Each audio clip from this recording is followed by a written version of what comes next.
Okay. Uh, good evening, everyone.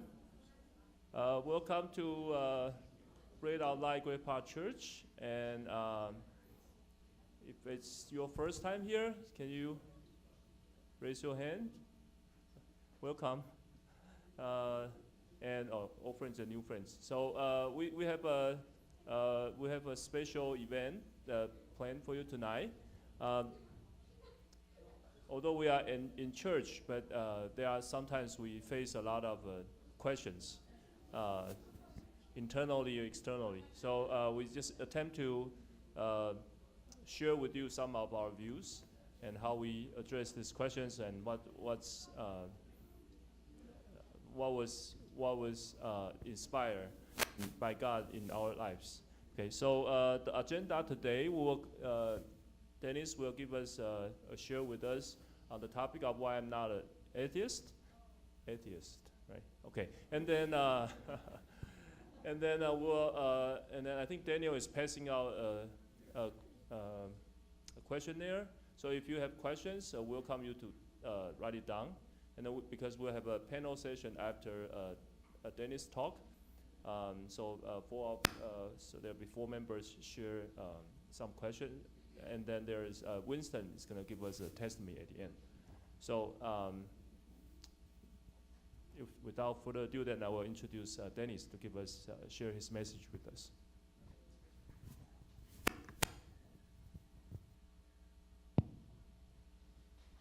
Oh, hang on for 1 second. I need the clicker.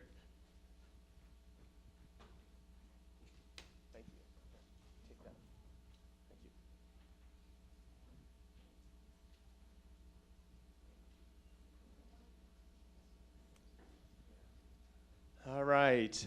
Good evening, everyone. It is so really wonderful to see so many people here. We do have maybe the most important question that any of us will ever face in our lives, and it is the question of God.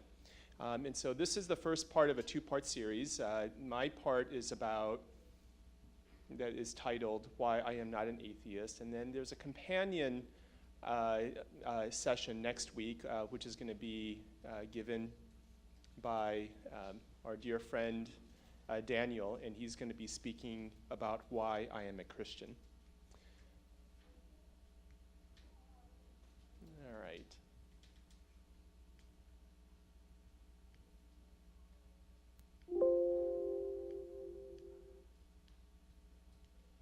All right, it doesn't seem to be working. Okay, all right, I think it's working now. All right, before we get started, I wanted to set some foundations, for this particular session. First of all, I want to acknowledge a few things.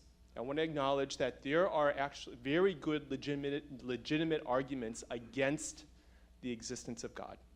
Okay, so I don't want to make it seem like there's only good arguments for the existence of God. There are actually some very legitimate arguments against the existence of God. And so one of the things that we want to facilitate as part of this evening is a good discussion. What I want to do as part of this session is to present some arguments why we believe that God does exist. The third thing that I want to acknowledge is that I don't have all the answers. Okay. Now, even though I don't have all the answers, and I also want to acknowledge that the arguments that we present tonight are not intended to be comprehensive. Okay, but I want to also express that even if we don't have answers to certain questions, it doesn't mean that there are not legitimate, very valid explanations for really difficult questions. What I ask of you tonight is simply to be open to this particular question. Is the evidence more supportive of the existence of God or against the existence of God?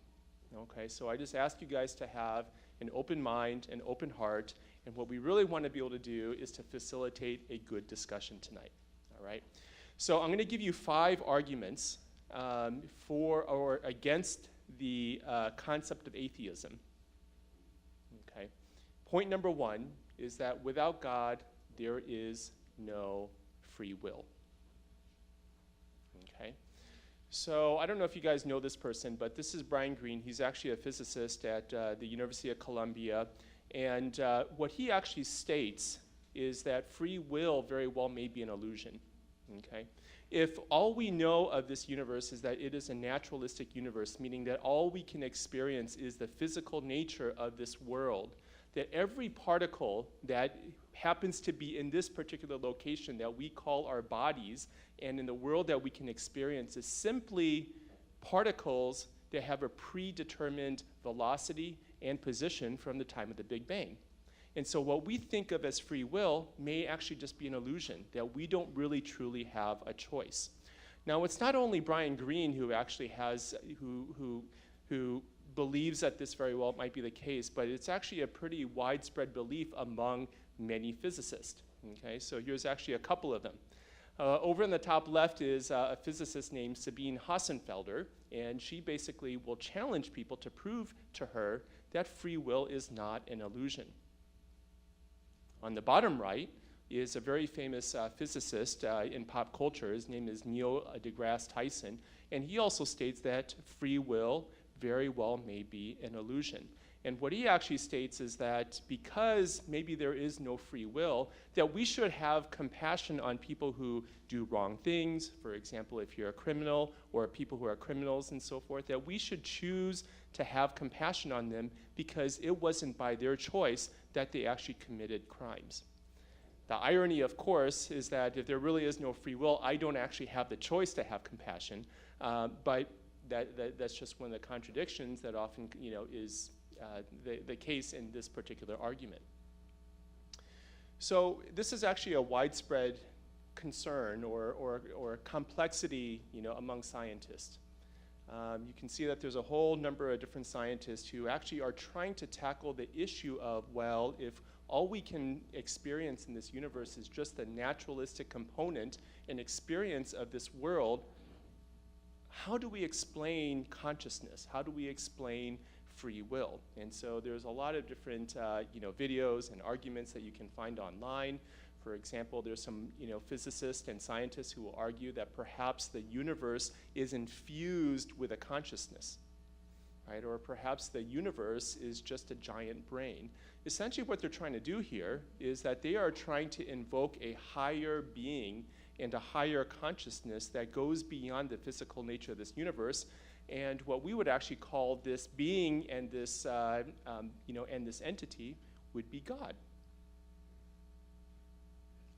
But the scientists, because of their framework and kind of the original bias that they have to work with, is that they cannot invoke God in their naturalistic worldview. And so they will do anything possible that they can to try to come up with an explanation that actually that doesn't involve the concept of God. All right, point number 2. Without God, there is no such thing as right or wrong. Okay?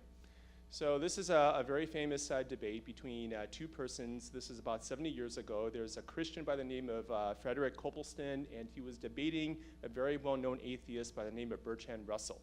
And so Copleston actually asked this question to Russell, and he said, by what faculty do you determine what is right or wrong? And Russell's very famous answer says that I determine and consider what is right or wrong, or I define right or wrong based on my feelings. And so later on, there actually was an exchange in which someone had mentioned, well, in some cultures, people love their neighbors, and some other cultures, people eat their neighbors. Okay? So a little bit grotesque, but the point still remains in that if there is no higher standard to define what is right or wrong, and everything is just based on your feelings, then we cannot make any kind of real objective judgments in terms of what is right or wrong. What is right or wrong is simply the way that you feel, or perhaps the state of the culture of that particular time, and right or wrong is constantly changing. Dostoevsky, who's a very famous Russian author, said this: if there is no God, everything is permitted. And so there's a really well-known atheist by the name of Nietzsche.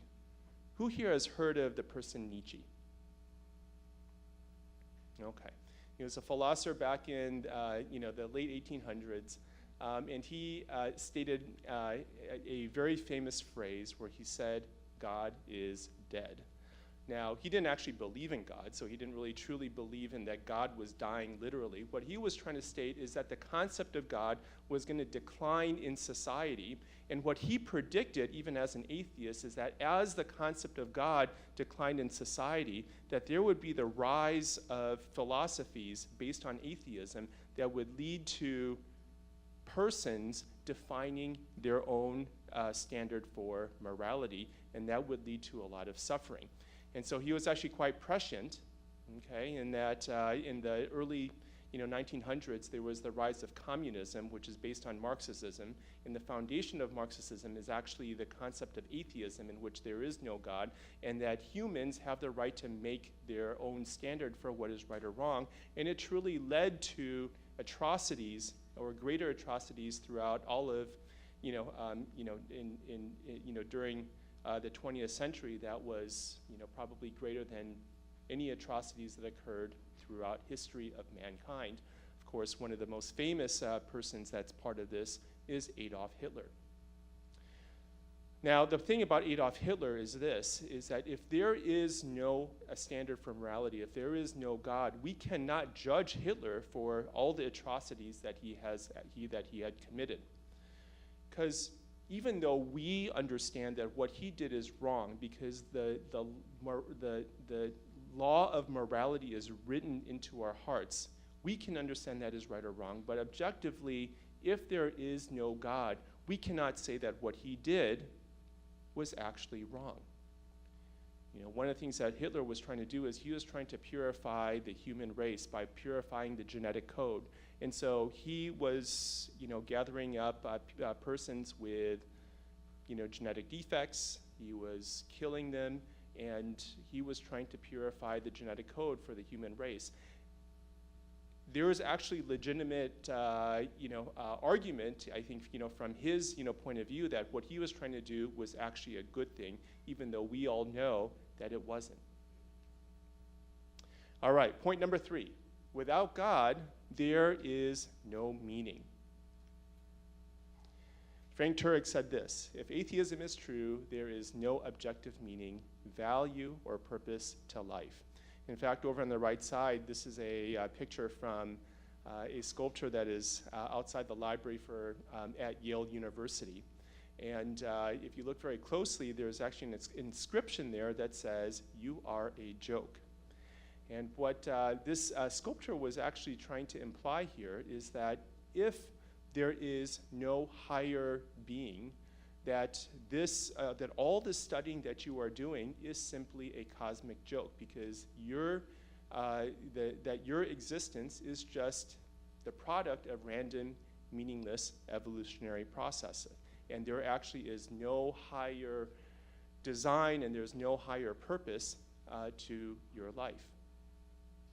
So this actually plays out, in a couple of examples that I'm going to share. This is a video that I saw one night while I was walking my dog, and I happened to come across this video of an MIT-trained neurosurgeon.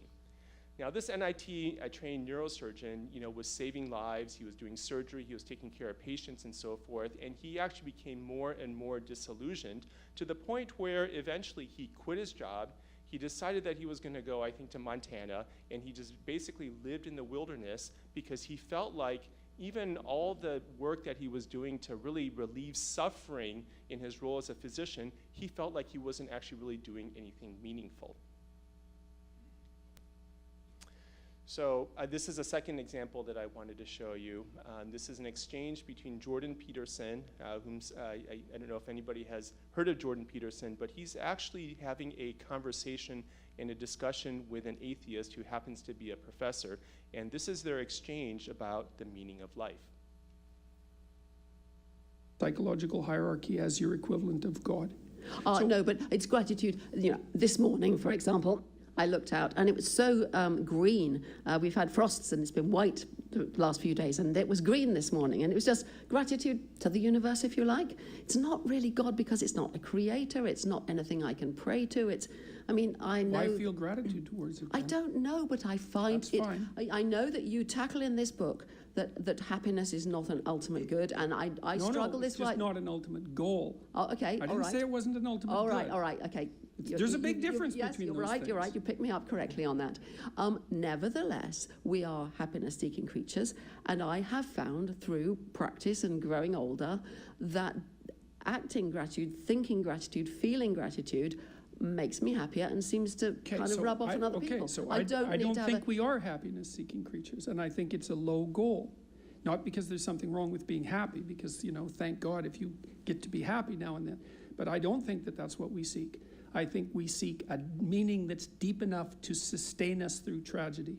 And that is way different. Do you know, when I hit tragedy is too strong a word, I think, but when horrible things happen to me, or I feel, or I read some terrible thing going on in the world, yes, those are tragedies going on in the world, my response is, nothing matters, it's all empty and meaningless. This is how the world is. Get used to it. Get on with it, girl. So it's very interesting. She's actually being very consistent, that as an atheist, she acknowledges that there is no greater meaning to life. That when she goes through suffering and so forth, what she basically tells herself is, even if you're suffering, so what? Because everything is meaningless. And I think that's very contradictory to our actual experience in life, in that we actually do experience meaning and so forth, and it's not just an illusion.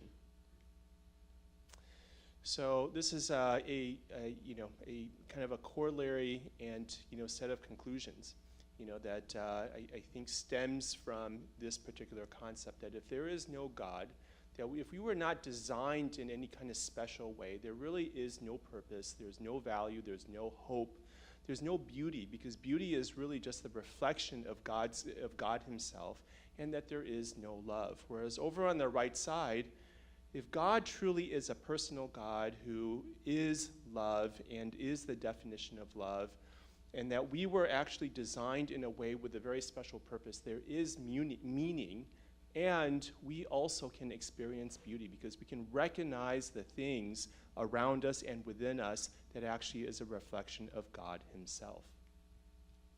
All right, we go on to point number 4. Point number 4, without God, there is no explanation for the universe. Okay, so we all ask this question, where did the universe come from?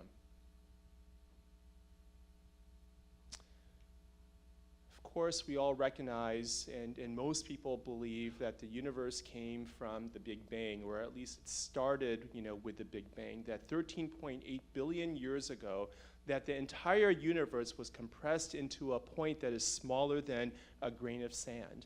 And at that particular moment, there was a massive explosion, and all the particles and all the energy in the universe emanated from that particular point, and we are here now because the products of that Big Bang happen to coalesce into our bodies and us here in this particular room. That is the Big Bang, and that's a theory that's accepted by most people, or certainly by most scientists. The problem, however, is that it doesn't really answer the more fundamental question than that, which is, well, what came before the Big Bang? Who created the Big Bang? Okay.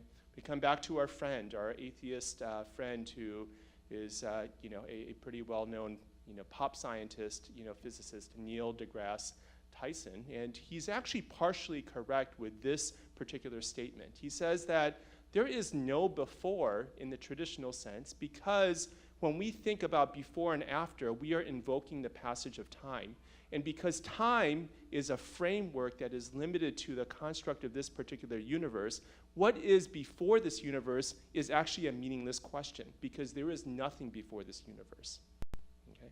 The problem with his statement is this, is that nothing can ever come from, or something can never come from nothing. I can't remember whatever that, what's that movie called? The Sound of Music, Nothing Comes from Nothing. It is true There has never, ever been any kind of experience in this particular universe in which something comes from nothing. And so there actually has to be something that is greater and beyond this universe for this particular universe to be in existence. And that entity is best explained by God. So one question that we really struggle with, or scientists really struggle with in regards to the existence of this universe, is the origin of the universe. But there's also another very strong argument, which is the fine-tuning of this particular universe. So Stephen Hawking is a very famous physicist. He was in England, and he had a condition, a neuromuscular condition called ALS, and so he was in a wheelchair for most of his life and on a ventilator. He wrote this book called A Brief History of Time, and he stated this, that if the overall density of the universe was off by just that very little amount, this universe could not exist. In fact, we know that there's a couple hundred different constants in this universe that if they were off by just a smidgen, this universe could not exist. Either universe would collapse on itself, or it would expand so fast that there actually would be no densities within this universe, meaning there's no planets, there's no nothing, it's just empty space. And so there's a number of different constants that actually have to be fully fine-tuned in order for this universe to exist in the state that we currently can experience it. So I don't know if you guys know this person. This is Christopher Hitchens. He is considered to be one of the 4 horsemen of modern atheism. Okay, so he was actually very evangelistic, in his belief that God does not exist. And there was one time where he was giving a lecture, and after the lecture was over, he was hopping into a taxi, and there was a reporter that went over to him and said, "Hey, Chris, if you were to believe in God, why would you believe in God?" And he really didn't want to answer it. He said, I really have to go. And the reporter was actually very insistent, and he said, "Okay, this is my answer. It is the fine-tuning argument." That he says he recognized that there are so many different factors in this universe that had to be so perfectly fine-tuned that it's almost like he can recognize a designer, but his heart tells him that he is not willing to believe in a designer, but he believes that this argument is strong enough that it almost makes him believe. Move on to point number 5. Without God, there is no explanation for life. So what I have on the screen here is a couple of rolling videos. The one on the left side is basically just the very complex machinery that occurs inside each one of our cells. And over on the right side is the video that talks about the complexities of our entire bodies and how all the organ systems really work together. I was a molecular biologist when I was in college, and then I went to medical school, and one of the things that very consistently that I asked myself and experienced as I was going through the science and I was learning about the human body is that I don't know how anybody could ever look and learn about the human body, whether on a cellular level or whether on a much broader level, that you could ever deny the existence of God. Because when you look at this, it is the most complex machinery that you can ever possibly imagine, and what it all points to is a designer. Okay, if you see something that is so complex and it looks like it's designed, I think that the easiest and the most logical conclusion is that there is a designer.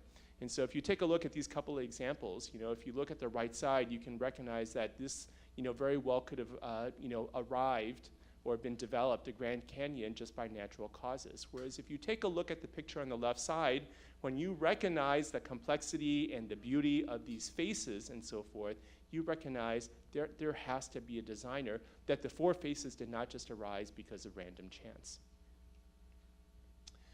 So I went through those 5 points, and I went through them, somewhat quickly. I certainly was not intending them to be, this to be a comprehensive presentation, because our intent is eventually is that we're going to have a panel of people and to be able to proceed and to have a more in-depth discussion, hopefully, as an interactive experience with the audience. But what I want to do here, is to summarize the 5 different points. The first is that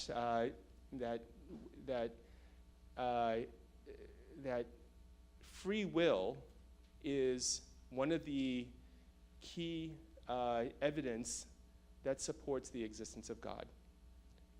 Second point is the existence of morality. The third point is meaning and love. The fourth point is that the origin and the incredible complexity and fine-tuning of the universe points to a creator. And fifthly, that the origin and complexity of life points to a designer. So what is it that you have to decide? This is a question that is embedded on all of our hearts and all of our minds, and a question that at some point we have to make a decision for ourselves, whether we consciously decide that we need to make a decision or even if we choose not to ignore it. Because if we choose to ignore it, then the answer is that we are not actually trying to understand and to embrace the concept of God. So the question is, when we take a look at this evidence, what makes more sense? Does the evidence point towards the existence of God, or does it point against the existence of God? So we come back to the philosopher that I mentioned just a little bit earlier. His name is Nietzsche, and he was an atheist. And when he was asked, why don't you believe in God? He said this, that my non-belief in God is not because there is no evidence. Rather, my non-belief in God is because of the state of my heart, that I am not willing to believe in God. So it's a matter of the heart and not of the mind. And so I share with you somebody who is actually very different. This is a person by the name of Anthony Flew. He was a very famous atheist, and he was actually a pretty militant atheist. But as he studied science and he contemplated just what he understood about science and this universe, he eventually came to the point where he believed that it was impossible that this universe does not have a God. He believed that, or what he looked at was the fine-tuning argument, and he said that the fine-tuning argument was so powerful that the chances that the entire universe with all these different constants would be so perfectly fine-tuned was so improbable that he actually changed his belief and stated that there is a God. Now, he did not end up becoming a Christian. He just believed that there is a God, and simply from his understanding of science and the improbability of the fine-tuning argument. So one final thing that I wanted to leave with you, one of the 5 arguments that I have just discussed really are kind of real world, scientific, and even just kind of standard metaphysical, discussions that we believe point to the existence of God. But there is one other thing to take into consideration, and it is the experience of miracles. So I remember I was, listening to one testimony once, from a missionary who during the Cold War was going into Poland, which at the time was a communist country. If you get caught sharing the gospel, sharing God in a communist country, you could be in serious trouble at the cost of your life. And so he was actually sharing about how he would smuggle these Bibles in his suitcase. And there were times where, as he was entering into the country, that the guards would actually find and open up his secret compartment, find the Bibles, flip through it, give it back to him, and let him go free. And there was one day where he actually was caught, and he was thrown in jail. And so he was in serious trouble. And while he was in jail, on that particular night, there was an angel who visited him. And this angel said to him and appeared to him, he said, "My name is Gabriel, and tonight you will be free." And so that night, his accuser actually died. And so because he didn't have an accuser, eventually he was set free, and he continued with his missionary work. So this is just one example of things that happen that cannot be explained by natural causes. There are supernatural things that do occur, and science and the natural, I'm sorry, not science, but the naturalistic world, if that's all we can understand, is not an explanation. We cannot explain the existence of miracles. So this is kind of the final set of things that I wanted to leave with you. If there really is a God, well, based on the different arguments that we just talked about, what are the characteristics of God that we can recognize? I'm going to give you 3 different arguments. The first one is the cosmological argument, in that we know that God is personal because he chose to create this universe. And through that act of choice, we know that there is a personal nature to God himself. And because he is the one who is able to create something out of nothing, he is infinite and he is incredibly powerful. The teleological argument, which basically is a discussion in regards to the purpose of creation, is that we know that God is intelligent and that he is purposeful. Because of the complexity of the life, and the universe, we know that he is incredibly intelligent, and there is a purpose that he has infused into why he created the universe and to each of who we are. The final thing is the moral argument. And the moral argument states that because God is the definition of good, there is the existence of both good and evil. But we can determine what is good because of God himself. He is the reflection of what is good, and we can judge all things that we can experience, whether they are good or evil, by looking at God himself. So when we look at the possibilities of who God is, there's actually a number of different, known religions that we see on the left side that actually cannot be true. If we invoke that God and his characteristics include that he is personal, that he is infinite, that he is powerful, and that he is good, there's actually a number of different worldviews that cannot be true. Certainly we talked about the atheistic worldviews in which there is no God. That would be inconsistent in terms of what we know about who God should be. But there's also other religions in the world that also do not fit all these different characteristics. For example, pantheism, in which God is infused into just the nature of this universe, cannot be true, because that is a worldview in which there is no personal nature to God himself.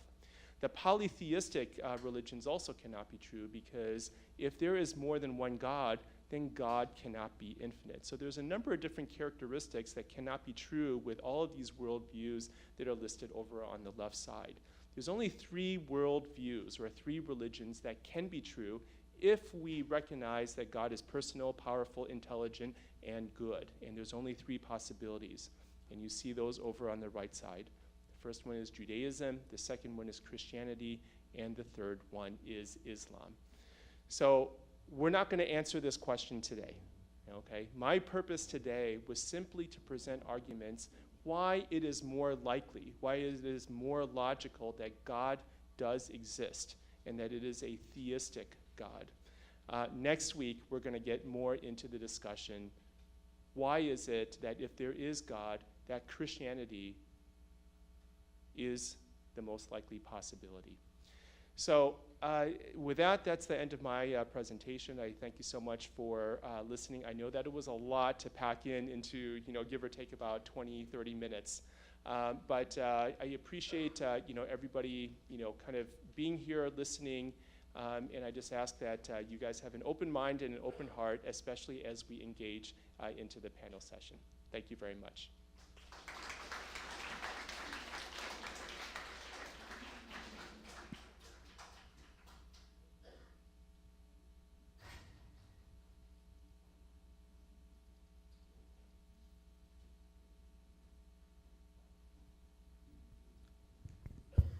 Okay, so we're moving to the panel sessions. Does everyone have the questionnaire with you? Okay, so if you have any questions, I don't know if we pass out pens or we did. Okay, so you can write it down, and we will collect it later or during the panel time. Daniel is okay. Okay, all right. So we welcome all the questions, but today, because of the time and kind of the framework we set up, we're gonna probably focus more your questions around the existence of God, any questions around there, and then what's truth, what's the worldview, any science versus Christianity, this type of questions. Next week there will be more questions about Jesus and the Bible. So today is more about the existence of God. Questions around here. So if there's no good or bad questions, there are questions. So feel free to raise your hands and kind of let us know. But to kick things off, I'm going to play you, and so I'm going to ask some questions to our panels. But before we start, maybe we can have the panel introduce themselves first. Ladies first. Okay, hello, my name is Krista, and my background is I came from a more atheistic, skeptical background, and it took me a while to find evidence and find a way to accept that God is real. And I do also come from a computer science background, and I hope that some of the questions that you asked may be some of the questions I have asked myself, and I can share with you some thinkings and information that had helped me to have the confidence in knowing that God is real, and that can be helpful to you as well. My name is Daniel. I was raised in a Christian family, but I think during my college years is when I did a lot of exploration into different philosophies, worldviews, other religions. It was at the end of a long journey that I found that the faith, the Christian faith, I think has the greatest amount of coherence for explaining the world around me and my experiences. And I'm a molecular cell biologist by training. I did a little bit in biomedical engineering as well, and ultimately went up to med school. So that's kind of my background. Okay. Now maybe I can qualify myself. That's why I can ask the questions. So I'm a different type of Christians. I was born in a Christian family, but I don't have a big brain, so I don't think things through clearly. Pretty much I follow the flow. So where the things take me, I was there. So I feel like, I was called during high school. So the pastor said, anyone wants to accept Jesus? I said, sure, me. So and then I become a Christian then. But I think that's also by design. Later, probably 20, 30 years later, I found out there's a purpose why God put me there and had me accept it. But during this time of journey as a Christian, I have a lot of questions, I have a lot of doubts. But I don't dare to ask. Because I'm already a Christian, and parents and friends out there are all here at church. How dare you think that way? But I think those are real questions. So I was very glad to see this forum that we can kind of voice out our thoughts, and then hopefully God put some answers, provide some answers to us. So to kick things off, that there is maybe a good questions to Dennis. If there's a moral argument of God is a good God, why would a good God allow evil to happen? So there's murder, there's rape, there's terrible things. If God is good, why he allows bad thing, evil to happen? What was that from the audience? That's from I'm part of the audience. You're part of the audience. Okay. Yes. All right. I was maybe inclined to let somebody else speak for a little bit, but I'll go ahead and answer this particular question. First of all, I think the question of evil, I kind of started off with saying that there are legitimate arguments against the existence, of at least, an all-powerful and all-good God, and certainly the presence of evil, I think, is a very legitimate issue that really, truly does need to be tackled. Now, the first thing that I'll say is that the existence of evil is actually supportive of the existence of God. Because evil itself dictates that there has to be a standard for good. And that standard for good has to be an entity like a God-like entity. And so the existence of evil actually is evidence for the existence of God. Now, I think what's actually a very legitimate question is, well, if God does exist and he is a standard for good, why does evil exist in the first place? Right? Why does he allow evil? Maybe that's the better question. And so one thing to understand that is really important is that one of the things that God gave us that is an outsource of his love is that he gave us the freedom to choose. And so choice is necessary in order for there to be good, for there to be love, because those things are dictated by the capability of choosing. Now, if God, determined that, well, if you choose, and you choose wrong, why should God not forgive everyone? And, there's a legitimate argument against that as well, in that if God forgave everyone, then those choices are meaningless, and God is not a God of justice. And so we know that these are characteristics of God, and so these are, things that necessitate, that anything that would be contradictory to the nature of God himself would make God not God. So the presence of evil, just to really kind of summarize, the presence of evil actually is supportive of the presence of God. I wanted to add something that was an excellent response, and I just want to bring that the problem of evil has also emotional aspect, and it affected me in a way that when I watch a news or a video or an article of tremendous suffering of someone else, that actually I feel like traumatized myself. And I think I remind myself that I only see a small window of that person's life, and I don't know the whole story, whereas God knows that person's past, present, future, and through eternity. And just because I don't see how this can be used for good in any way doesn't mean that there isn't a situation where God can use that person's pain, and God is doing something with that person's pain. And also to remind myself that, in fact, when I was looking at that video, remember how the atheist lady said that when she sees the suffering, she just tells herself to move on, that it's all meaningless.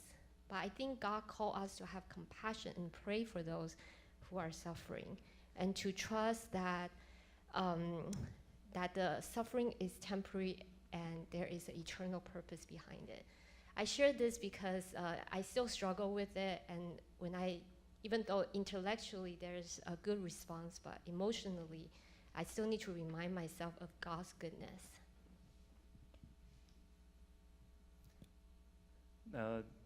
Next questions. Maybe this is for Daniel. Well, this is just example of the questions. So we're going to open up for you guys to ask questions. So can you take the Nathaniel's questions? But supposedly it should be Nathaniel's seat, but he's a little sick today. Is God and science compatible to each other? That's a very good question. So, is science and God compatible? And I think, I think nowadays there's this idea that God and science, or faith in science, these are fundamentally incompatible things. But you just look back to the history of it, I think that's a flawed dichotomy, because even if you look at the origin of a lot of science,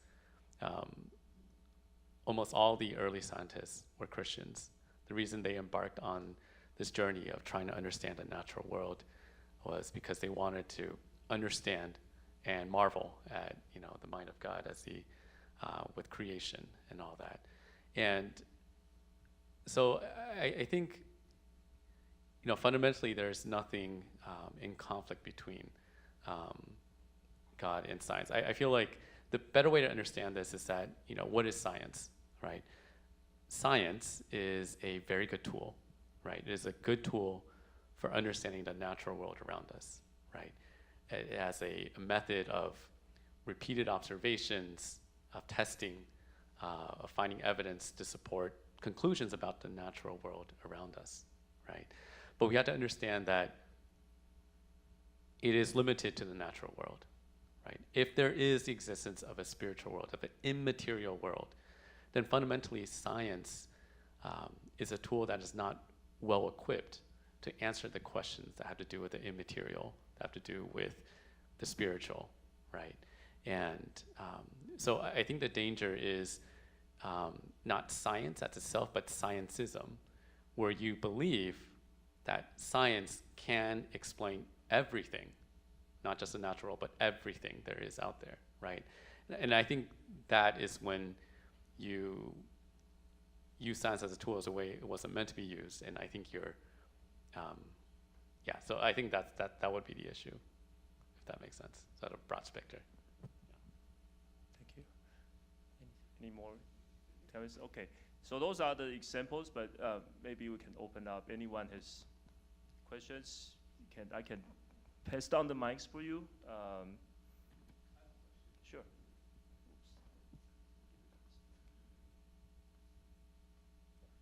I thought it was really interesting that you had a slide about miracles. I was really curious, have any of you guys firsthand or maybe secondhand experienced something that was miraculous that really kind of increased your faith in God before?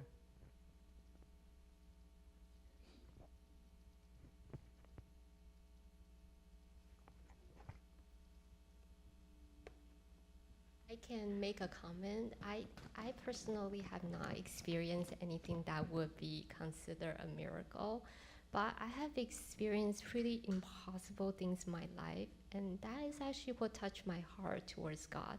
And I think sometimes we're expecting a miracle like water divide, like Moses walking through the river, things like that, but actually seeing a person's heart change, it's a miracle because people's mind don't change that easily. So I don't know if I want to experience a miracle because a true miracle, because if you hear those stories, they come during desperation. But I love hearing people's testimony and see God's miracle in people's lives.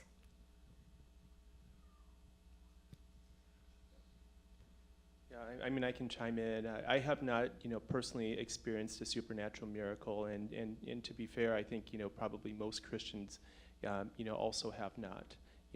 Now, it also depends on, how you define miracle, and I think, there are miracles in the sense of, kind of what Krista had just mentioned, and that there is these very,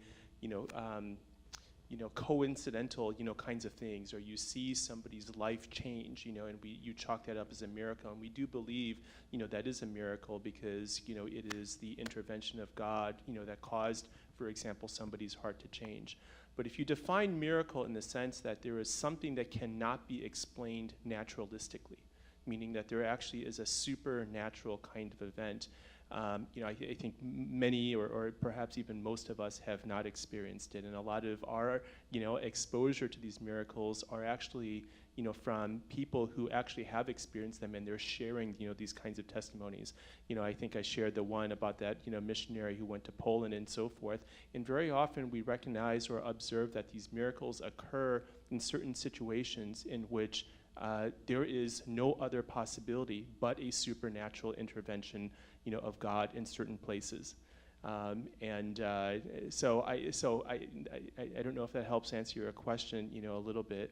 We do recognize that miracles do occur, but it's not like, as a Christian, all of a sudden, we can go around, blasting, mountains and flipping them upside down and so forth. That's, certainly not the case.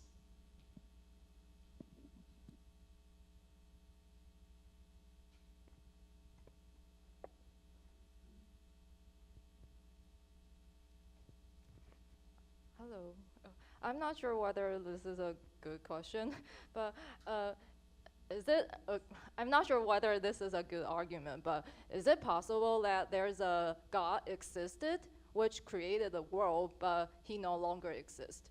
I mean, like, could someone believe in God and then become atheist?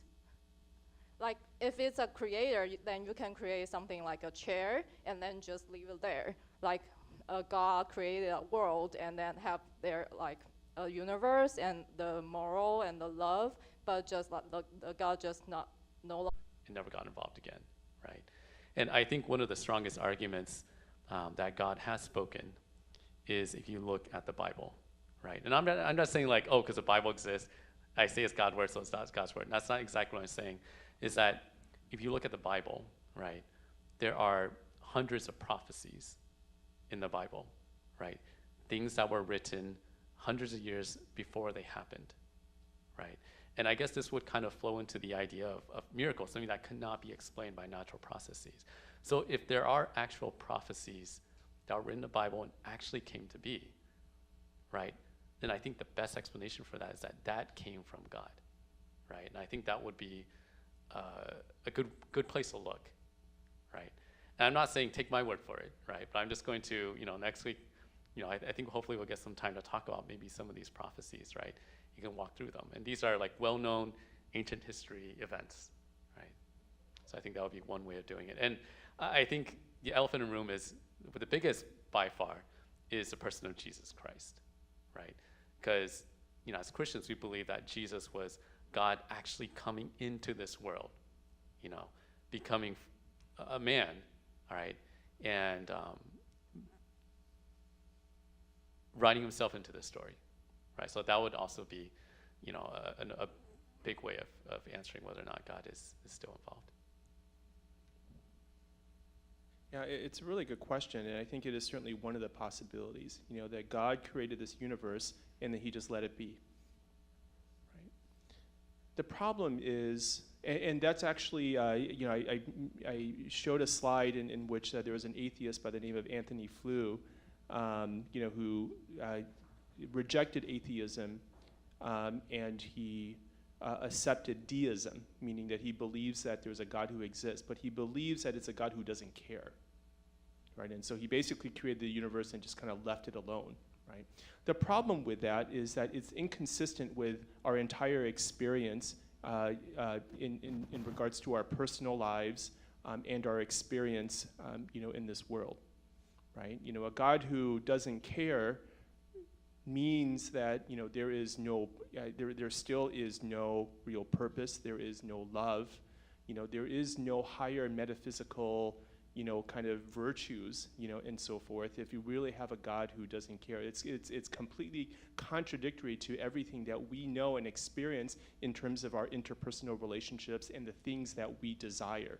Right? We desire something that is good. We desire something that is beautiful. We desire, to be good, and we desire something that is, just really virtuous, right? And that's inconsistent with the nature or the possibility of a God who decides that he's just going to create the universe, leave it alone because he doesn't care. The other thing that is also inconsistent is, one of the things that we recognize as part of our, lives and our life experience is that we all recognize something, that the need for something really powerful, and the need for, and the thing that it is that we really need is the experience of redemption, right?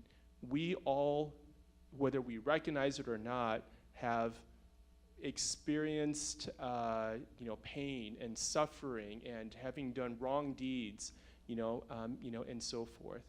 And so for us to live in a universe in which there is a God who just created, left it be, and a God who doesn't care about his creation is inconsistent with our desire and our need for redemption. And that's just a little bit of just like, Daniel had said, a little bit of a preview for next week, because next week there is going to be a more complete story that is going to include the concept of redemption.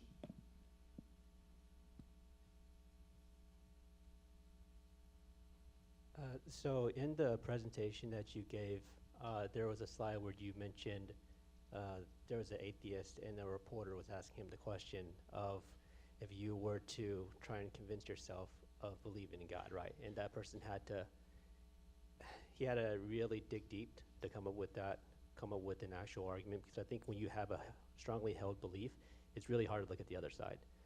So if we were to apply that to you guys, and there's a reporter that's asking you, fast forward 5 years, 10 years from now, and something happened over a period of time that convinced you not to believe God, is there something that you could come up with or argue for that happening?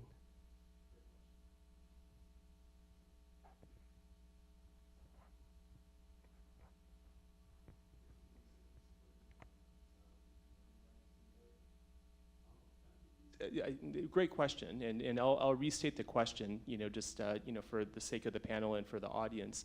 In the talk, there was a scenario in which somebody asked an atheist, what argument would be strong enough to make you believe, right? And so you're flipping it around and you're asking, us as Christians, what argument would be strong enough to make us not believe, right?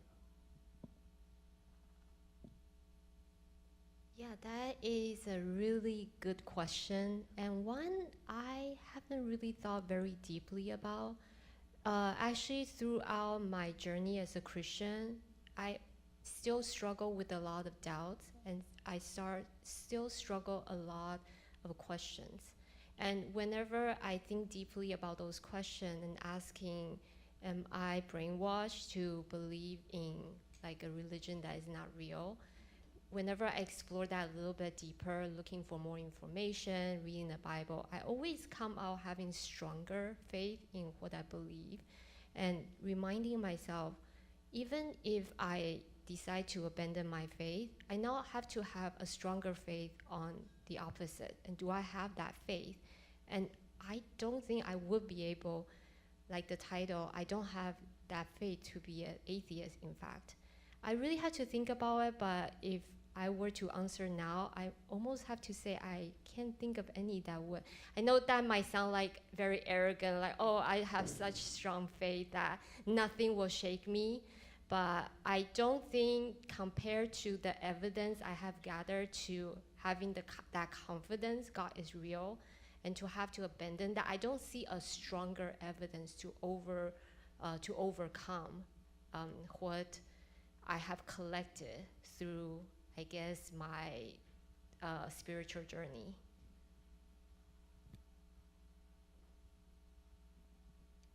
I think for me, the way I think about it is, I think it has to do with, I guess for me, like the way I answer it, like there would be two things, right? If at any point I found out that like it was unlikely that Jesus rose from the dead, right?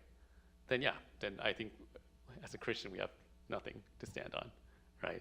And I think as a biologist, the second thing is the origin of life, right? I think, in like high school, biology, we learned, mitochondria is a powerhouse of the cell. Or more than that, we learned about we learn about like proteins, right? Like DNA polymerase doing its thing, and it's represented in our textbook as like a circle. And then there's something else, another circle called like RNA polymerase or something like that.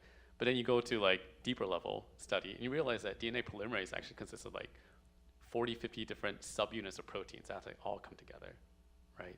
And basically you realize that everything is, in terms of just like the most basic unit of life, the cell, it is so incredibly complex compared to anything that we have made as humankind comparatively, that to believe that this can come about as a result of random chance.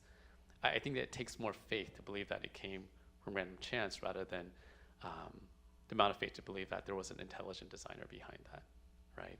And for me, if they ever do come up with the idea, with a way of how it actually can happen, then I think that would, take away a lot of my personal conviction why I believe there's an intelligent designer, right? But I think the bigger picture regarding this, reason why I feel like Christianity has the greatest amount of explanatory power is I think we need to be intellectually honest with ourselves. If we adopt a worldview, all right, whatever worldview it is, right? We need to be able to accept all the implications of it, right? And I'll give you an example, right? For example, the Christian worldview is we believe that we were all created by, God. We were all created in His image. That's why we have intrinsic moral worth.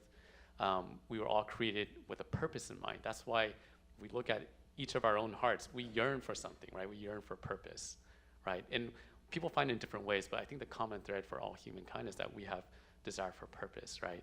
The reason why we love creating, why we can appreciate art and beauty compared to the rest of creation, is because we are different from the rest of the natural world. As God says, we're created in His image, and we have God's qualities, like His creativity, right? But then, so I feel like, and then when I look at I have two sons. I have a 3-year-old and a 5-year-old, right? And I love them to death, right? And I find like tremendous purpose and value in that, in being their father and raising them, teaching them. But then if you were to adopt a different worldview, are you prepared to live out the full ramifications of that, right? So if you take a atheistic worldview, right, which says that we as people came about as a result of random chance, random forces, whatever morality that we have today is no more than just really, it's an illusion. It's maybe like good things that helped our species to kind of propagate its genes and to survive all this time. Nothing more, right?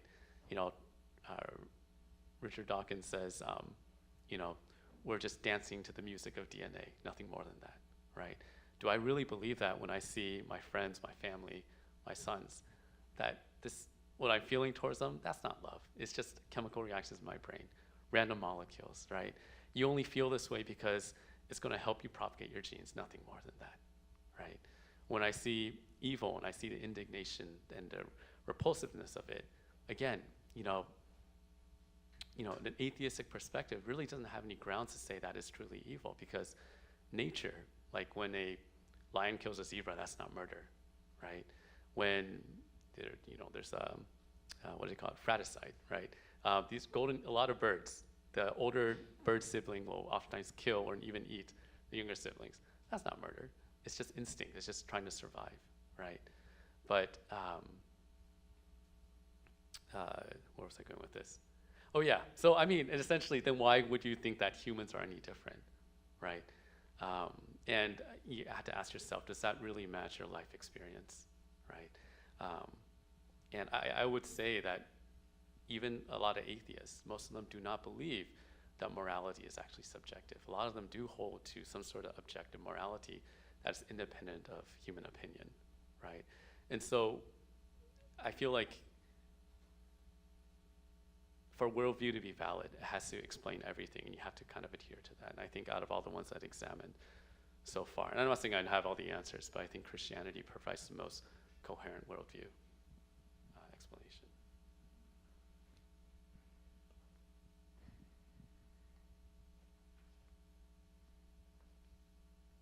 Why doesn't God just appear to everyone and say, like, I'm God, I exist? Like, I understand the importance of, like, why people should choose God, because that's, like, that shows God's love, and he doesn't force us to love him.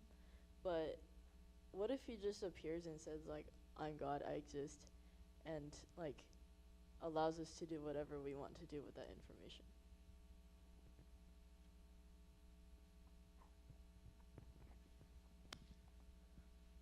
I don't know if I should answer because I'm Olivia's dad, but but I mean, I'll have two quick answers to that, and we can discuss more at home. The first answer, and in one of C.S. Lewis's books, to be honest, I can't remember which one. I think it's a Screw Tape Letters. One of the things that God states is that he does not have an overwhelming, supernatural, incredible experience to every single person to the point where they cannot deny his existence, right? Because if he does that, what it does is it's actually overwhelming your free will. And free will is central to God's love, that he gave us free will so that we can choose to love him. If we cannot choose, there is no such thing as love, right? And so, God doesn't just have this naked display of power going boom, boom, boom, to the point where you can't deny that there actually is God, because in doing so, he would actually impede on your free will. That's answer number one. Answer number two is,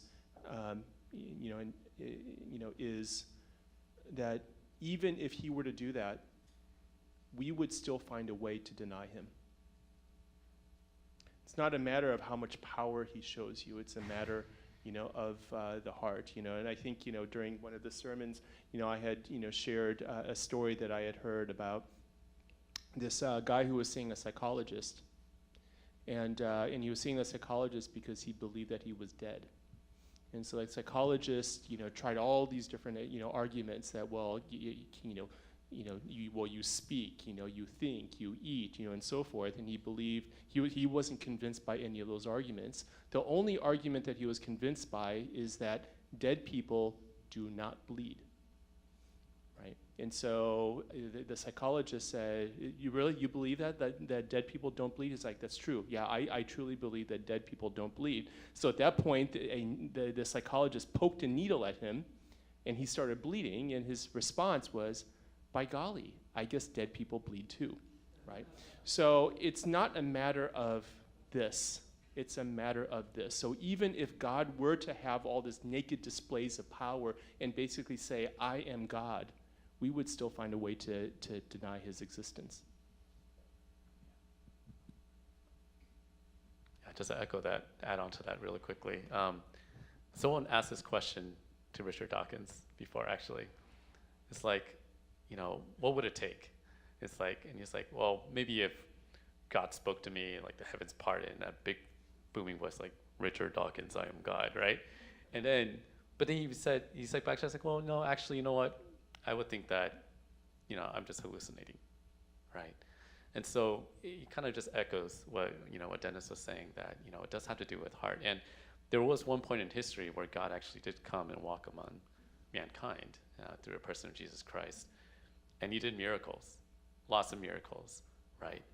But people, despite that, rejected him. They accused him of all sorts of things. For one thing, they rejected that he was God, and some people even said that he was doing this by the power of the demons, right? Even though they had flesh and blood, real life example right in front of them. He was doing things that there was no other way of explaining, aside from this is supernatural power. He would heal people who had been sick all their lives. Not like, the cold last week, and then he prayed for you, and then you got better. It's like, well, you could say you were going to get better anyways, right? These were people who were sick, lame, infirm, blind, for all their life, right? And yet, despite seeing that, entire generations, people still rejected him for who he was. So, yeah. Can I ask a question of the audience? So we presented, 5 different arguments, for why we believe that the evidence supports that it's more likely that there is a God rather than we live in a universe in which there is no God. And I'm curious to know which one is most meaningful to you, or which one is most convincing to you. So if you recall, the 5 arguments are: 1, the existence of free will; number 2, the existence of morality; number 3 is that life has meaning; number 4 is the origin and the existence of the universe; and number 5 is the origin and the complexity of life. So I'd love to be able to take a poll. Who here is most convinced by the argument about free will? Okay. Who here is most convinced by the argument that we live in a world in which morality, objective morality, seems to exist?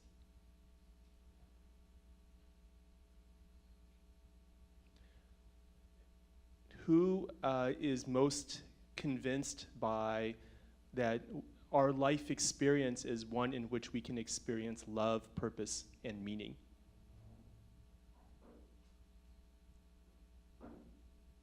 How about the argument that we live, that there is no better explanation for the existence of this universe?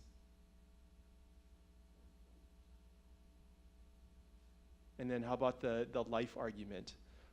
That only through a theistic God really truly can life and all its complexity exist. So it's interesting, I think there was actually a pretty relatively even distribution among the different arguments. The exception is the first one, which, to be honest, I think is the most powerful. And that's for me personally, right? If there is no God, there is no consciousness, there is no higher consciousness, how do you explain free will if all we have is the naturalistic universe? So it is interesting. It looks like we have another question. Yes, I have a question. So I found this is, I think this is quite common too. I came from an atheist background as well. Throughout my journey, I also kind of try to reason this question whether God exists or not, whether the Bible is true or not, right? Also by talking to another atheist,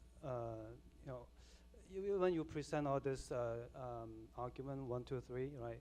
It doesn't seem to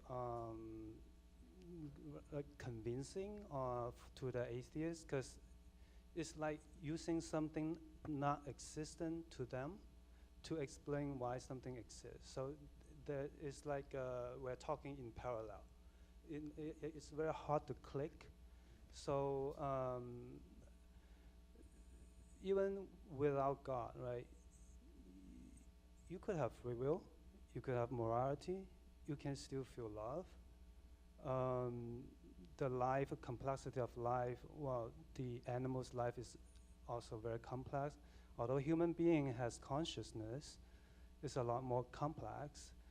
But for both sides, we all have the same argument that there's something we cannot explain, right? Even from a Christian's perspective, there's something we cannot understand fully. Even from the atheist side, there's something we cannot understand fully. So it seems like we have this, both sides equally strong. I'm like, especially from the beginning of the Christian journey.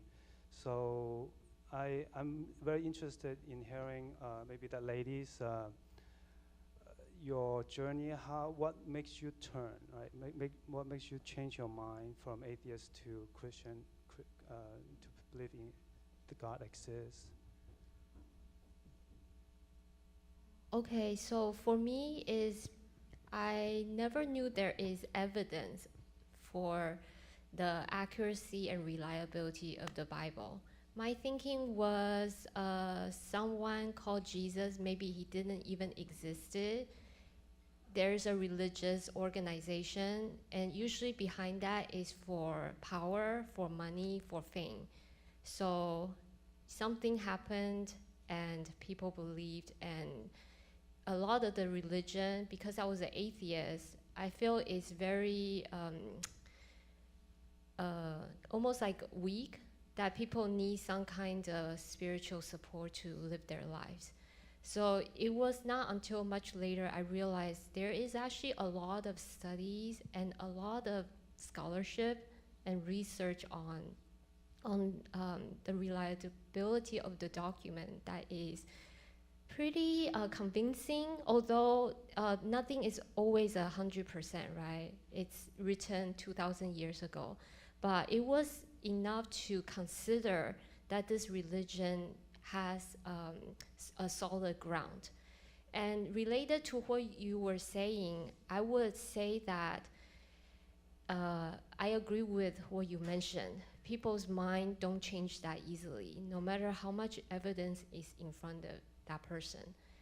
And I would actually encourage the atheists to consider Christianity. The reason is a very practical one. It's to your benefit, right? So if Christianity was true and you believe in Christianity, then you obtain God's presence in your life, Holy Spirit, and eternal life. But if atheism was true, and you believe in that, then there's nothing after death, right? So I'm not saying that to believe in Christianity because there's something to gain.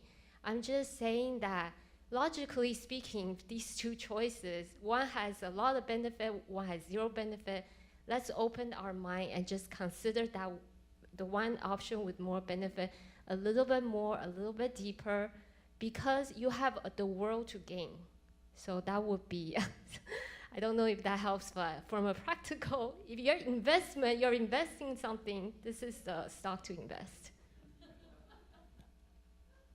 I want to make sure that your questions are answered if you write it down. So I'm gonna walk around, and you can pass down pass me the questions. But maybe I can throw in one questions as well, just because we talk about you mentioned it's a belief. So some of them, a lot of them say, okay, I believe in this. So is it because you believe so this exists? Is the existence of God comes from our belief? Or how do you come back to the questions of, it's because you believe so hard. So that's why this argument all makes sense to you. Does it come out of your beliefs? The day now is very interesting. So there are so many different type of arguments being presented. If you believe very hard, even the country will find evidence for you, right? The elections and everything, right? So those are kind of things that are potentially would be an argument. Hey, because this is because you believe so hard. So this is why. So how do you come back to answer those kind of questions? And I'm going to walk around and see if you have anything written down. I think maybe the question has to do with faith, right? What is faith? And what are the grounds for faith, right? So I think it's important to define faith. Faith is not belief without evidence, right? That may be, I think, how pop culture uses that, right? What faith is, what Christian faith is defined in Hebrews 11:1. It's being certain and sure of the evidence before you, right? And so, as a Christian, I believe that faith means after you've examined all the evidence, right, that this is the most likely verdict. This is the most likely cause, right? For example, I'm married to Rebecca, right? Can I prove 100% that she will never cheat on me, right? There's no way I can prove that, right? But by looking at the evidence for that, I can have faith that she will not cheat on me because of how long we've been married, the quality of our relationship, the nature of each one of us, and the strength of our relationship, right? So looking at those points of evidence, then I can have faith that she will not, have infidelity in the future, right? And I think that's how we actually live all our lives in everything, right? I don't think any of us can really prove anything 100%. Like even the chair that we're sitting on, right? We can't necessarily prove that it will always hold our weight, right? But we can look at it and we can look at the evidence, like it looks solid, other people are sitting on it. I've been sitting on it for a past hour, it's not falling down. It looks to be made in a reputable place, whatever, right? And so because of that, we make a faith-based decision at the end of the day that is based on evidence that, yeah, I'm gonna sit on this, right? And so I think that's kind of how we approach life in general. And so when we talk about faith, I think the thing that's important to take away is that this is not, faith is not blind belief without evidence. Rather, it is a conclusion based on the evidence that you examined. Because I think 100% proof is actually quite impossible for most things in life, right? Like I can't 100% prove God, right? But I can, based on looking at all the evidence, after that, come to conclusion that this is the most likely explanation for that. I'll kind of piggyback on that and link it to actually your question, because I think it was a really kind of profound question and a set of statements, and that we all operate by faith. And it doesn't matter on what side we are. You know, for Christians, of course, we operate by faith. But at the same time, if you are a scientist, you also operate by faith, right? And if you're an atheist, the belief in that there is no God is also a faith, right? Because so many of these things you cannot really truly prove. And, you know, one example in terms of, you know, scientists operating by faith, you know, there's a theory called string theory, right, in which the most elementary particle in the universe is actually not a point, but it's actually a loop of string. And it actually, through this theory, is actually able to mathematically merge quantum mechanics and general relativity. There is no other theory that can actually do that. But there is a whole side of you know, scientists who actually reject this theory because you cannot prove it, right? But there's also a whole side of, you know, physicists who believe in the theory because mathematically it is so beautiful, right? And so you believe in stuff, you believe in these theories, not because of evidence, but it's because of faith, right? So we, whatever worldview we have, it is all a matter of faith, right? And so our argument is that it actually takes more faith to be an atheist than it does the amount of faith that you need to be a Christian, right? And, you know, if you just even look at the, you know, the things on the screen here, yes, you can, in an atheistic worldview, you can come up with explanations, you know, for all of these, right? But the explanations are, in many cases, are going so far out of your way to try to come up with an explanation that also has no evidence, right? Even just, you know, when I was talking about free will, right? What do physicists, you know, try to do to explain free will? They basically say that this universe is consciousness, right? Or that, you know, the universe is a big brain. Is there any evidence for that? No, there's no evidence for that, you know, whatsoever. But they have to come up with these, you know, these, you know, extremely unlikely kind of scenarios in order to explain, you know, these kinds of, arguments, you know, that we have on the screen. And there's other examples also that we can go through each of these, you know, but I'll kind of leave it at that.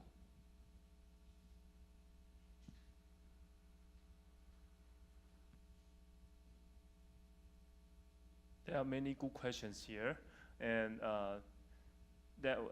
because of time, because we're gonna invite Winston to share testimony. I probably, because there are some common questions, there is one, I'm probably gonna pull one out and ask for your response. And then we will log them, and I think this is our way to trick you back next week.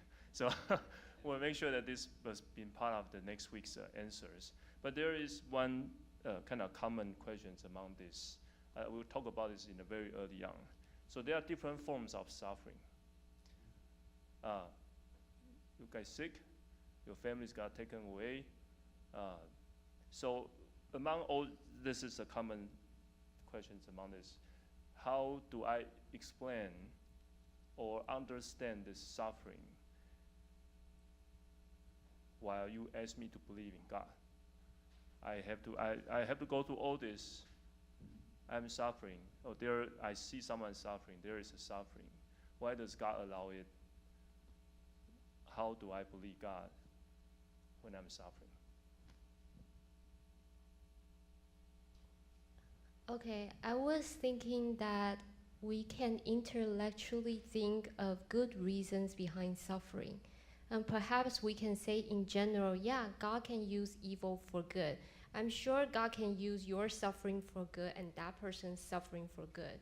But when it comes to my problem, my loss, my pain, and my trauma, I really cannot see how God can use this specific circumstance in my life for good. I really cannot see it. And maybe that's okay because we only have a small piece of the puzzle, and there's no need to force it to be good.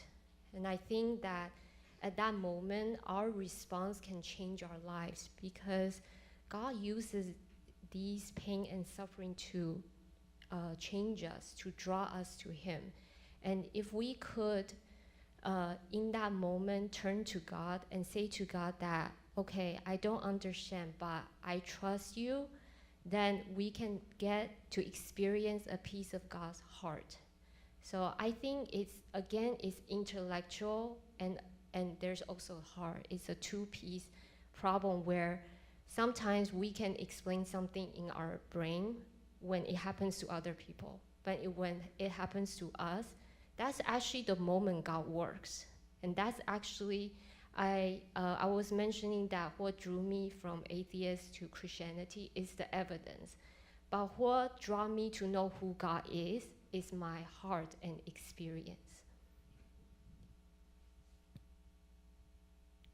I think I'll say one or two quick things. I think, like Dennis already brought up, the problem of evil, which is people doing evil unto others, right? That's unfortunately something that comes as a result of free will, right? And so, free will necessitates that, yes, you can choose good, but unfortunately some people choose evil, right? And so that can explain that. And the other thing too is also, well, how about things like cancer or like tsunamis or earthquakes, things that aren't necessarily people doing evil to others, but just, tragic disasters where you have tremendous loss of life. What about that, right? I think, the Christian understanding of the world is that initially creation was good, but it has fallen because of sin. And not just for us as individuals, but also, creation in general has been corrupted, right? In the beginning, everything ate plants, right? But now we have, animals eating each other, right? That was not the initial design, right? So we see evidence of kind of this corruption that's not just in each individual human heart, but also of all creation. And that could be possibly why, we see all this, how nature itself is red in tooth and claw, right? But, I think like Chris was saying, these are intellectual, ways of thinking about it. And I think from the more emotional side, I don't confess to know why God allows evil to continue the way it has, right? But I know one thing, it's not because God doesn't care, right? And I know that because,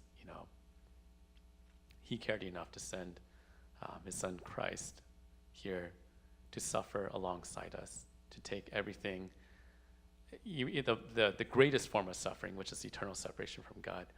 He came down here to solve that problem personally for each one of us, right? So I don't know if I can answer exactly why he allows it to go, but we know that it isn't because he doesn't care, right? And so, I don't really have too much, more to add, because I think, Krista and Daniel did such a great job of, explaining it. But just to, reiterate, because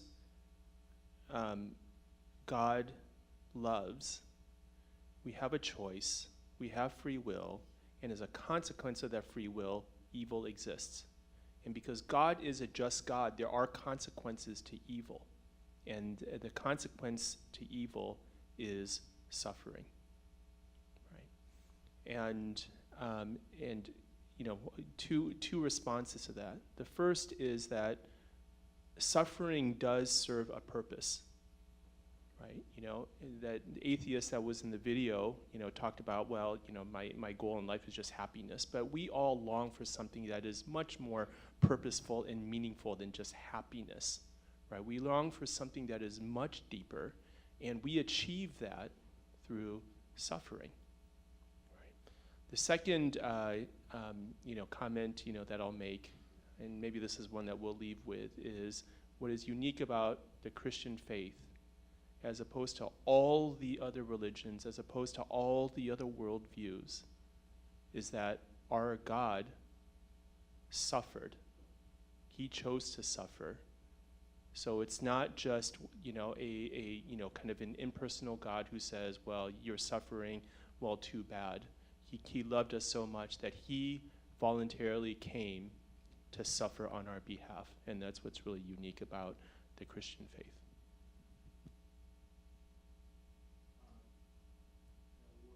Probably will pause here. We'll make sure that we log the questions there is actually a Google Sheets, so there's evidence we log in the questions. But we're gonna invite Winston to give us his testimony. And thank you, panels. Okay.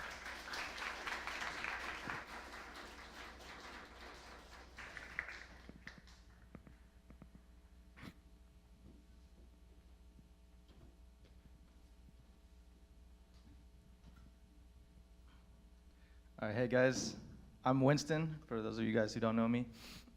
So I was asked to give my testimony to kind of encourage those who might be having doubts or who might not be Christian, because I went through that journey myself, actually. So I grew up in North Carolina on the East Coast, and I grew up in the church, actually. My family was Christians from as young as I can remember. But my faith didn't really become my own until high school, where I really thought things through, and I think the meaning argument really did it for me. Without God, there was no meaning for my life, for going to school, getting a good job, or any of that. So that was really convincing to me then. And I also started attending a new church then, where the youth group was very focused on worship and prayer, and that was a really powerful experience for me emotionally, and I just felt like I could experience God very personally and emotionally. And so that was a very powerful experience for me, so much so that I decided I wanted to go into ministry. I wanted to become a pastor, or maybe a professor of Christianity. And so I applied to colleges. I applied to a few. One was Wheaton College, a Christian college in Illinois, and then a couple other secular universities. And I got into Wheaton and then a couple other ones, but my parents were very against me going to a Christian college and going into ministry. So I actually wound up going to a secular university, Duke, right in my hometown, actually. And there I took religion classes because I was still very interested in Christianity and God and religion. But I found that my professors taught things from a very secular point of view. And they treated the Bible as not inspired by God, just a historical text to analyze and even criticize. And so I was very influenced by them. And this did spark a lot of doubts in me about the Bible. And it culminated in a trip. I took a class called Holy Land Archaeology, where we went to Israel, actually, and studied the archaeology of the Bible. And on that trip were a lot of non-Christians. And I think just being taken away from my church community for that week, being surrounded by these non-Christians, and all the doubts I had about the Bible and some evidence from archaeology that was presented to me, when I came back, I realized I felt like I could not trust the Bible anymore. And then very quickly after that, I realized that I was no longer a Christian. I didn't believe in God anymore, the Christian God. I was agnostic. And this period lasted for 10 years. So it was quite a long time where I no longer believed in God. This started in my sophomore year of college. And so I think right after this, all my morals just went out the window. I just decided to live like a hedonistic lifestyle, just get as much pleasure as I can, because I also believed in the moral argument for God. Without God, there is no objective morals, so why should I not do whatever I want and just do whatever that pleases me the most? And so that's what I did. I pursued pleasure as much as I could. I actually got really into smoking marijuana, and I was using that a lot, like all day, every day, for a long time. And what happened was actually the opposite effect of gaining the most pleasure for myself. It was actually the darkest period of my life. I decided to cut off my Christian community because I wanted to find who I was outside of Christianity, outside of the church. And even in my junior year of college, I actually, like I said, I was smoking marijuana like all day, every day, and it really affected me, especially my motivation. So I couldn't actually finish my junior year of college, and I took a leave of absence and then just spent the next 4 years just doing random jobs. And like I said, it was a very dark period of my life. Like, I was very lonely. I was cut off, I had cut off my Christian community.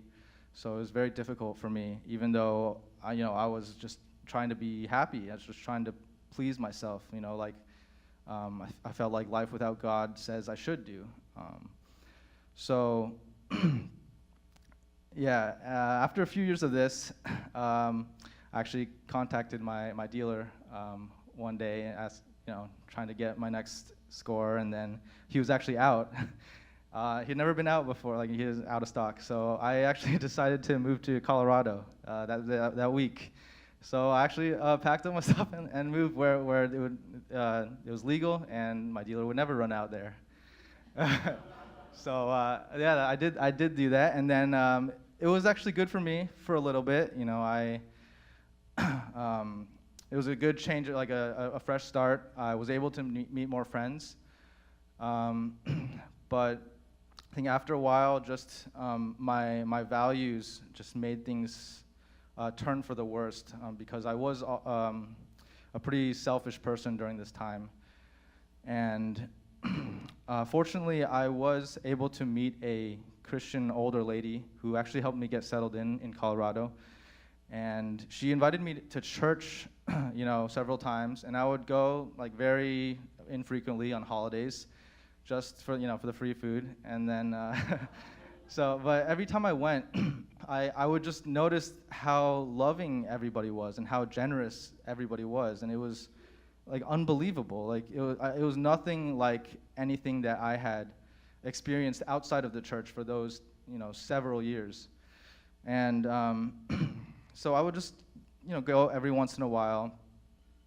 At this time, I was still using marijuana like all the time, and I was using concentrates at that time, because they're illegal in Colorado too.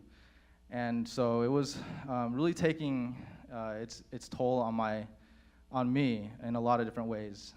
If people tell you that marijuana is harmless, but they're very untrue. There's a lot of negative effects, and some I still have taken me years to recover from. But at that time, I was not sleeping well. My memory was terrible. I would always forget things. I'm very chill usually, but like I was having anger, quick to anger, getting paranoid.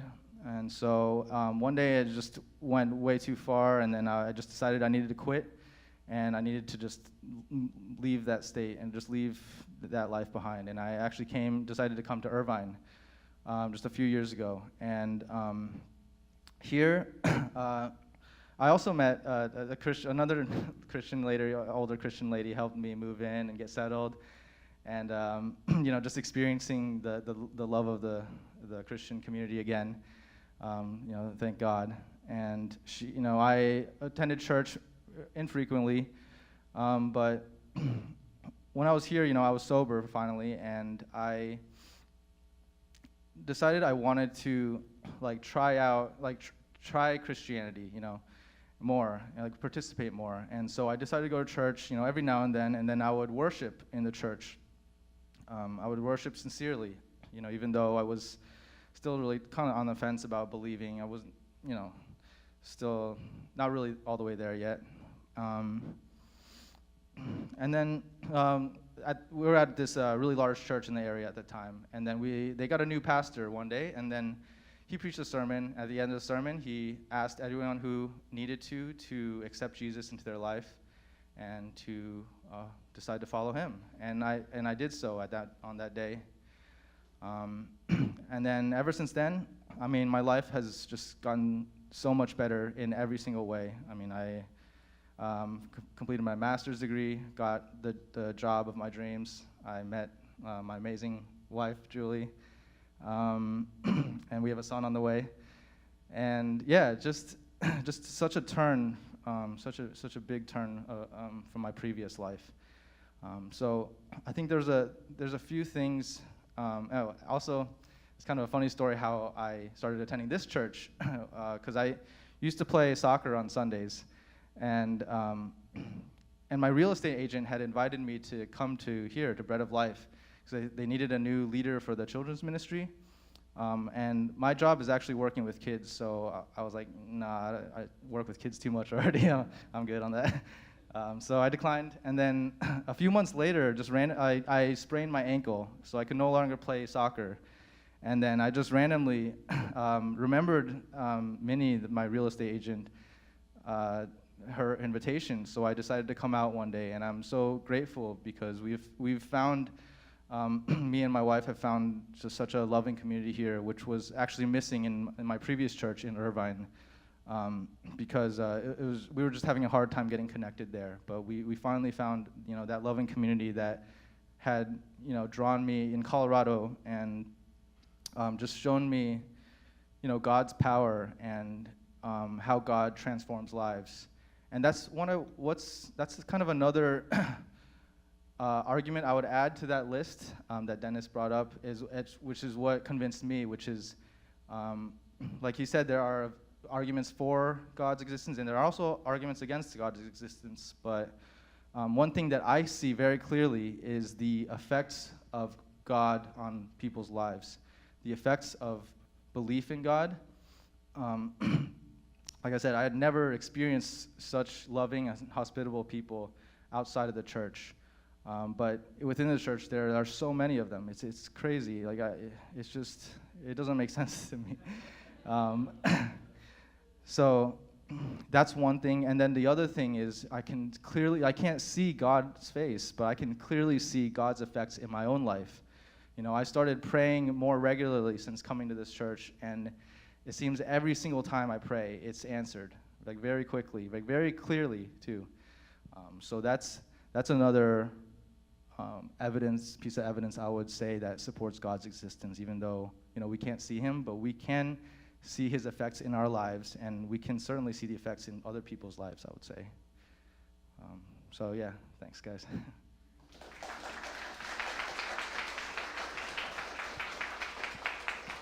Okay, I think that's all the session today, and probably kind of to tie everything up. The topic that we will try to explore today is the existence of God, right? Or whether there is a God or not. So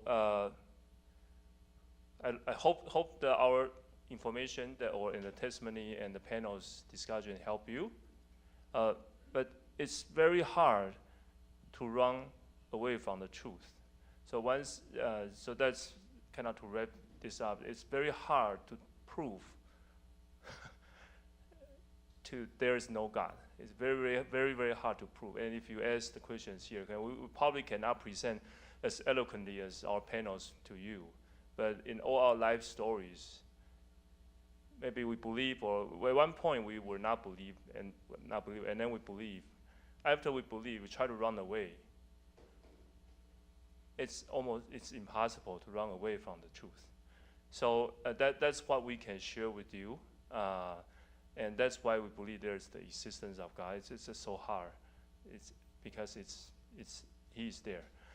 So next week it's the same time. We start at 7:30. It will be the same setting.